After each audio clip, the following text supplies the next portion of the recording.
Hi, everybody. Welcome back. It's Sharon here with Bethany, our astrologer. Yay, Bethany's in the house. Welcome back to Terrosphere 25, however you find me on YouTube. We are so glad you're here, and thank you for joining in. And if you're new, we thank you too. Please thumbs up. Please subscribe to our channel. We are trying to grow. We really enjoy what we're doing, and we want to be around. We want to stick around. So let me just clear this one thing off. There we go. So please subscribe. Help us grow. We just do such fascinating things. So today, what a day we have. We are going to Jonestown in Guyana. Do you remember Jim Jones, the cult leader who was responsible for over 900 murders? Now, people refer to this as a mass suicide. It was not. Most of those people were forced to drink the Kool-Aid, and it wasn't real Kool-Aid, by the way. It was just a flavored drink. But it was a mass murder. 300 children, over 600 adults. This is the craziest story you've ever heard. Bethany's going to start us out, and she's going to give us lots of really cool information. Yeah, so we do have a time chart for Jim Jones. It has a AA Rodden rating, meaning it's fairly reliable. He was born May 13th, 1931 at 10 p.m. in Lynn, Indiana. The thing that stands out to me right away is in his chart, he has all of the earth signs. So he has Capricorn rising with Saturn present. He has his sun in Taurus, and then he has Neptune in Virgo in the 9th house. So if you met this person face to face, you would have thought that he was very grounded, very serious, trustworthy, reliable. And he would have been very charismatic. That sun in the 5th. Typical cult leader. Yep. They can't, if you're not charismatic, if you're not able to persuade, you're going to have a really tough time starting a cult. And he has a grand trine between, Mercury. Oh yeah, he also has Mercury in Taurus. Mercury in Taurus is factual. It can embellish, but it is, wants to back up its arguments. Will be able to provide facts. Sturdy is how I think of Mercury in Capricorn. So he has a grand trine between his ascendant, Neptune, and then Mercury. This is somebody who is incredibly charismatic and persuasive. Can meet a person, make them feel instantly seen, form an instant emotional connection, and have that person want to engage further. Something else I notice, his Neptune is about stationary. Remember, the planets move, and because astrology is geocentric, there are moments where the planets appear to move backwards. His Neptune is currently retrograde, but is going to station direct in a mere 21 hours. The slower a planet moves, the more powerful it is. So this Neptune is pulling a lot of weight in his chart. Well, that's interesting. Yeah. So I'm trying to understand the formula behind that. Yeah, and Neptune is it's a higher octave of Venus. So it is about idealism. It's about spirituality. It is also sometimes about illusion. And it's in the 9th house of faith and spirituality and higher learning, and foreign travel.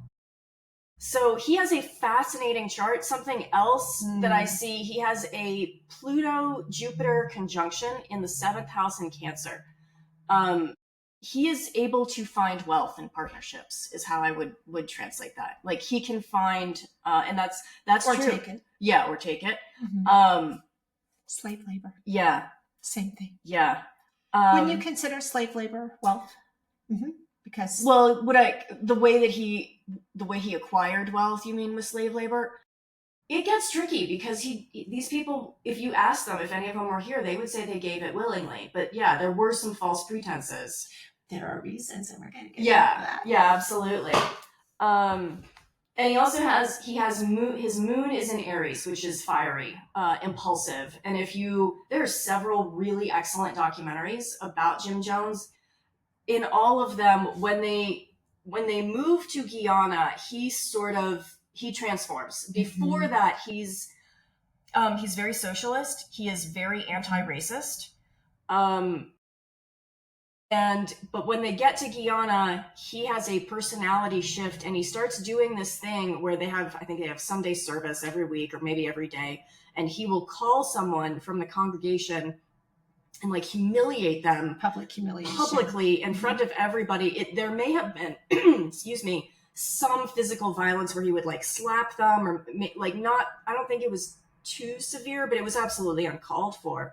And he was totally, intimidation. Yeah, he was totally Control. making up like whatever he was angry about. He was just sort of unleashing whatever frustrations he was feeling, and the rest of the congregants would sort of turn on that person for at least that moment. And this is sound familiar? Yeah, this is exactly how cults control and how they maintain power. So it's textbook. Yeah. Okay, that's kind of, he also has Saturn retrograde in the first house in Capricorn. Anytime I see that, my first question when I have a client in front of me is, how difficult was your childhood? Saturn in the first house is a tough upbringing, and I believe he did really struggle with his father. Okay. Yeah. Okay. Wow. Yeah. Well, I'm not surprised at all that information. Did you want to talk about Jonestown, or do we want to wait? Up to you. Why don't I give a little, just elaborate on some of those facts, okay. And then we'll get into Jonestown. So what Bethany said, yeah, he started out in Indiana where he was born, not the city. I don't know where in Indiana he was. Lynn, Indiana. And then he moved to California, and then there were some questions about legalities. He started being investigated. So that's when he decided to go to Guyana, Jonestown.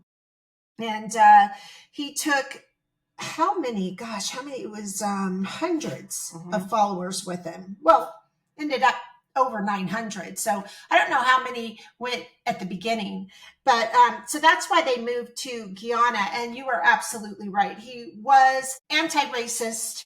He was all for representing social issues, addiction support, feeding the poor, anti-racism, and he gets to Jonestown, and just like that, it's like a whole different world.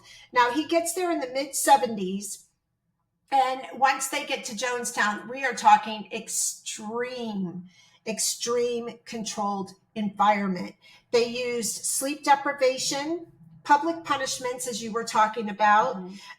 They confiscated passports. They had threats of violence. They starved. They, anything that you would see in a concentration camp, or any kind of cultish, just authoritarian is the word I'm looking for, structure. That is what he became, and it was like overnight. So these people followed him. They thought they were going to a socialist community. It ended up being forced labor camp. They had the surveillance everywhere. It was policed with bodyguards. They had weapons, guns. They didn't let you get medical attention. They didn't provide good nutrition or food. Your freedom was completely stripped away. And then they had this thing called White Knights. Have you heard of this? I have, yeah. So then they started doing this thing. Now, I found this fascinating because this was the predetermination for me, because White Knights was, they would wake everybody up with these, what do you call those things you speak into? Speakers or whatever. And, these people are hungry. They've been overworked, sleep deprived, and they would just intermittently, they would talk through these speakers and make everybody come into wherever they met, and you couldn't ignore it at all, and you had to show up. And then they would give you cups of the drink and tell you this was the time and you have to drink it. And people would be crying, and they'd be forced to drink it, and they were told that the cyanide was in it, and they would drink it, and then they'd be fine because it wasn't really the poison night. So can you imagine? And they would do this repeatedly, just intermittently at all different, like, I don't know how often it was done, but can you imagine the terror? Yeah. I mean, remember Russian, when they used to do the Russian roulette in Vietnam and stuff, in the Congo, when you were captured, and it would be a game, and they would take prisoners and make you play Russian roulette with yourself, and you never knew if there were bullets or if the bullet was going to hit you. It's the same theory behind that. I mean, you're beaten down. There's nothing left. Like, do or die, or you're dying anyway. Mm-hmm. Honestly, this is what it comes down to. So it's really disgusting that this is what these people got themselves into. And I'm not laying blame on them, but once you follow someone to another country and your passports are stripped away, like, what are you gonna do? What are you gonna do? Yeah. It's just a terrible situation. So then, very briefly, we will get into Congressman Leo Ryan. He traveled out there to Jonestown because he was investigating the atrocities. I mean, word was getting out. And when they went to Jonestown and then they were leaving, Jim Jones had his goons go to the airfield and attack them. They literally murdered this congressman, Leo Ryan. We're going to speak with him. I've already brought him through. We're also going to speak to, I'm going to call him JJ because I can't stand using these villains' names. I'll call him JJ. They're standing by. I've already brought them both in. Anyway, they murdered him and 4 other people. There were many others that were hurt. And then that was, I think it was that they went back and then they called White Knights again, and that was the real one. And they murdered everybody. Jim Jones was found shot in the head. They're not sure if it was a loyal follower that shot him because he couldn't do it himself or whatnot, or if he did it himself. But he, you know what, I really wish he had drank the cyanide along with everybody else because he had an easier out. I mean, getting shot in the head is much more pleasant experience probably than dying of cyanide poisoning. What a Want me to talk about the monster. chart? Yeah. Yes. Okay. So now you can go ahead and Jonestown. Okay. I'm using an approximate time. We don't know exactly what time the massacre kicked off. So this is from my research, but I am using November 18th, which is, wow, that's almost exactly. That was yesterday. Yeah, today is November 19th, so that's a hell of a coincidence. November 18th. We didn't plan that. Yeah, 1978, 5:30 p.m. in Matthews Ridge, Guyana. What stands out immediately is Venus is retrograde in Scorpio. Venus has a cycle of about 18 months, and I can talk about Venus retrograde for a while. The astrologer Nick Dagan Best has done a ton of work on this. And it's fascinating stuff. It essentially makes an 5-pointed star in the sky. And because Venus's orbit around the sun is so incredibly symmetrical, it only retrogrades in 5 places. But it backs up 2 degrees every year because it's off. It's not perfectly symmetrical. It's just a tiny bit off. So this is Venus retrograde in Scorpio. Venus has trouble in Scorpio, and it comes out, it's a goth aesthetic is how I talk about Venus and Scorpio.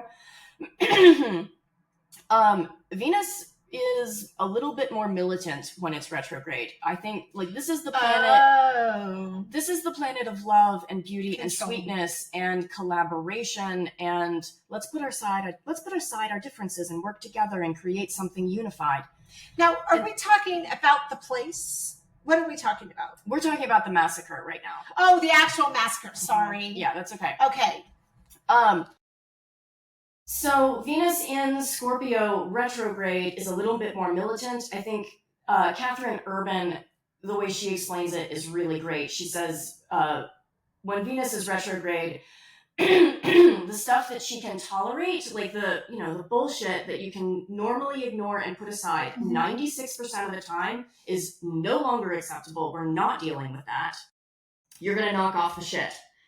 And so what happens is Jim Jones does have to stop being a cult leader Oh, so he knew his end was here. I think he did. There are some indications. He has Saturn in the 9th house, and Saturn is a tough planet for him. So that Saturn is in the 9th house of spirituality, faith, foreign travel. Saturn is restrictive. It brings limits. It brings boundaries. And he has a night chart to begin with. So Saturn is the most challenging planet for him. So can I ask you this? Yeah. I'm gonna interrupt briefly. Do you think when he sent those people to the airstrip and they killed the congressman, Ryan and the other 4, that was maybe a last ditch attempt to keep control of his Absolutely his power? Yeah. And once it was done, there was just no coming back. Absolutely. Yes. So he was all crazy thinking he could stop them because he's a maniac. But in the interim, there was no stopping him. Yeah. I mean, there was no him stopping the evolution of his chart. Yeah. We also have Mars. This is a big one. This is a Mars signature. Mars conjunct Neptune in Sagittarius. Sagittarius is the sign of faith and exploration and higher learning and searching for meaning outside of yourself and in the world. Mars is the planet of aggression and drive. Neptune is about illusion. This is it's faith gone bad. This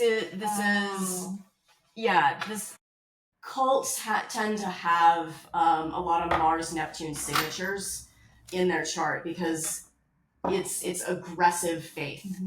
I don't know how else to explain that. I think that's all I can share pretty much. Wow. Well, it's just fascinating. Yeah. To me. Oh, there is a sextile between Pluto and Neptune that is between Pluto and Mercury. It's separating a little bit, but it is still very, very strong. It's a sextile, so you would think that it's good, but what it is power and control. Yeah, what are you pulling? Okay, I'm just doing like Jonestown and him as like a whole. So he started out with a good vision. Yeah. I mean, he really did. Then he stole, this is when he moves. There's movement, and then he steals the people's will, freedom, and everything because he becomes crazy. He and his few little loyalists have their plans on how to keep everything controlled, and then it gets out. Like he can't control everything. Sound familiar? Yeah. And it gets paused, and that's the end of it. Okay. And he feels it. He feels it. Paused is an interesting word to use. Would you say more? It ceased? No, it would be the death card. Oh, okay. Okay. Paused. Okay. But pause can be an ending because while you're paused, you change. Okay. You reevaluate. Things change. Environments change. Energy changes. So it doesn't mean you're pausing and just taking a nap. Sometimes the pause is out of your control. Do you see what I'm saying? Absolutely. Yeah. So that's interesting. Let's see if he is still in the house. I brought them both in. Let's see if we can talk to them. I have a few questions. And then after this, we have another timeline coincidence tomorrow that's happening. We are going to touch on very briefly, but it's fascinating. And I hope a lot of people are tuning into this and just watch to see what happens tomorrow. I am very interested to see what is going to go on in this world. But back to JJ. I have to say it one time to bring him back in, make sure he's still here. Jim Jones. Okay, I'm going to call you JJ. I'm not going to call you the other name. All right, so like I said, I've already brought him in. He said he would stand by. So let's just see. I'm sorry, my finger. There we go. All right. JJ, are you here? Yes. Okay. Let's validate. Can you please point to the red painting? Thank you. Okay. So he is here. So the first question I have is, did you genuinely believe you were a prophet? Mr. Jones, did you genuinely believe that you were a prophet? He's not answering that. Yeah. I don't think, did he ever even call himself a prophet? I don't know that he did. Did you genuinely believe you were a cultural leader? I think he likes that better, but Okay. we're not calling him the right thing. Okay. Did you become addicted to power? Jim Jones. I have to say your name because I think he's pissed I'm not saying his name. Jim Jones, did you become addicted to being to power? To power. Yes. Let me try that again. I'm really wiggly today. I don't usually drink this much coffee. I drink decaf, just saying. And I got an extra shot because I just like the flavor of it. And I am like, have you noticed the difference? I'm like, whoa, I'm like all weird this morning. So I probably won't be doing that anymore. Did you become addicted to power? Yes. Did you plan from the beginning to have total authority over your followers? No. And that speaks to he was a socialist at first, right? Yeah. So when you decided to move your followers to Jonestown, had you predetermined you were going to be authoritarian? No. So did you decide you were going to be authoritarian after you moved everybody to Jonestown? Yes. That's crazy. So this, I'm just going to ask this anyway. Was Jonestown built primarily as to hide you from U.S. investigations?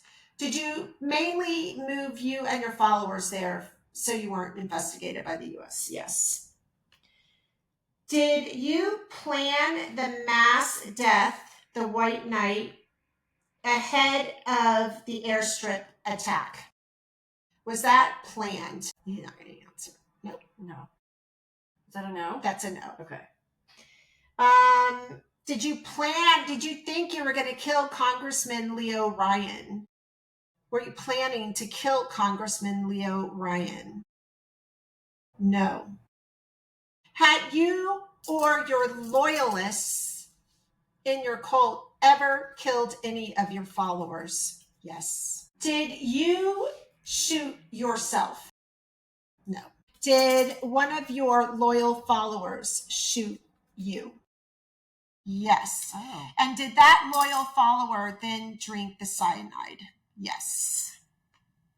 That's what I have. Do you have any other questions you can think of? Yeah.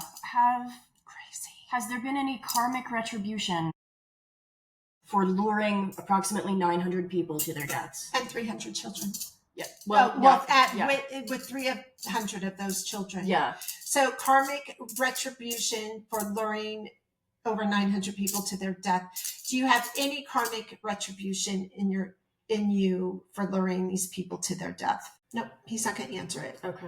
And I clearly heard that's not how it was. It's not. Oh. It's not how. Not what it was. God, what did he use? He said that's not how it goes. Like he doesn't see it how we see it. Oh, interesting. That sounds like a lack of learning has happened. Well, I don't know because I don't know how it works over there. Yeah, I don't know. Wherever they are. I don't know how time works. I don't know how much you evolve. Because remember, who were we talking to that had absolutely no sympathy for the victims? Big E, starts with E. We talked to him. Epstein. Oh, yeah. And remember, we asked him twice, and he was villainous. I could hear him laughing. It was crazy. Mm-hmm. All right, so now... Mr. Jones, you can leave. Your time is up here. You can leave and wander on your way. Excuse me. I'm going to try to clear out his energy a little bit here. We're going to bring in Congressman Leo Ryan. I've also brought him in, and he said he would hang out and speak with us, and I hope he can. He was having a little trouble with the lights and very slow answers, but let's see if he did hang out and we can speak with him. Congressman Leo Ryan, are you here? Congressman Leo Ryan. Yes, he is here. He says, I'm trying. Okay. Thank you. Well, first of all, your bravery. My gosh, and it's a terrible demise for you and the other four and the others that were hurt. Let me ask you this. Did you sense danger when you arrived in Jonestown? Did you actually sense danger? No, he did not. Did you sense danger when you arrived at the airstrip? Yes. Were you followed to the airstrip? Did you know, did they follow you to the airstrip? He says, I'm trying. Hang in there. Yes. Did you know you were being followed? Yes. Were you nervous? Very much so. Wow. Do you feel like your assassination was pre-planned by JJ? Yes. So do you feel like when he sent his goons to the airstrip to attack you that they were told to kill you or murder you? Yes. It's awful. And you said about him, he was and is the only congressman killed abroad. We have had other congresspeople assassinated, but he's the only one who I believe has been murdered abroad. Oh my gosh. Well, my gosh, Mr. Ryan, Congressman Ryan, your bravery, and we're just so sorry that this happened. Is there anything else you want to ask him? He says he's out anyway. It's hard. He said it was hard for him. Okay. Thank you, Mr. Congressman Ryan. Thank you for being here. Yes. Wow. Fascinating. Crazy world. Crazy cults. All right. So before I start our next small segment, don't forget you can book your astrology readings with Bethany. She is amazing at pollenandstardust.com. So do that. And the new year's coming up. It's a great time to find out what's happening for the coming months or whatever it is that you want to know. All right. So tomorrow, this is fascinating. Well, let's pause this. Okay. Let's pause this and then we'll do a different episode. Right? No, it's not very much. Oh, you wanted to, oh, okay. Yeah, we'll just go right into it. I just want to, because we'll just go right into it. I needed. Oh, you need more little. Yeah. Okay. Yeah. All right. Well, we're going to come right back because we have something that's going to happen tomorrow, and it's a fascinating coincidence, honestly. So, hope you guys enjoyed the segment, and we'll be back in just a few minutes, my dears. All right. Thank you. Thank you. Bye.